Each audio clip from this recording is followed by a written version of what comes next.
CM Chandrababu రైతు వ్యతిరేక విధానాలను అనుసరిస్తున్నారని మాజీ ఎమ్మెల్యే తోపుదుర్తి ప్రకాష్ రెడ్డి మండిపడ్డారు. తన స్వార్థ రాజకీయాల కోసం రాయలసీమ లిఫ్ట్ ఇరిగేషన్ ప్రాజెక్టు పనులు నిలిపివేయటం దుర్మార్గమన్నారు.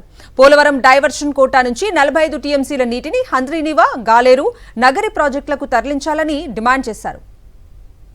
నిజంగా చిత్తశుద్ధి ఉంటే చంద్రబాబు ఏ 45 టీఎంసీలు అయితే పోలవరం డైవర్షన్ వల్ల ఆంధ్రప్రదేశ్ రాష్ట్రానికి ఎగువ ప్రాంతాలకు కేటాయించుకునే అవకాశం ఉందో ఆ 45 టీఎంసీలను హంద్రీనీవా, గాలేరు నగరి, వెలిగొండ ప్రాజెక్టులకు కేటాయింపులు చేయించండి.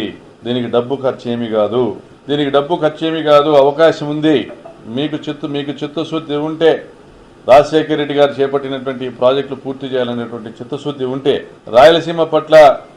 గ్రేటర్ రాయలసీమ పట్ల మీకు చిత్తశుద్ధి ఉంటే ఈ 45 టీఎంసీలు ఏదైతే మహారాష్ట్ర, కర్ణాటక వాడుకోగా మిగిలినటువంటి డైవర్షన్ వాటర్ ఏదైతే ఉందో వాటిని అలొకేషన్ పూర్తి చేయించండి.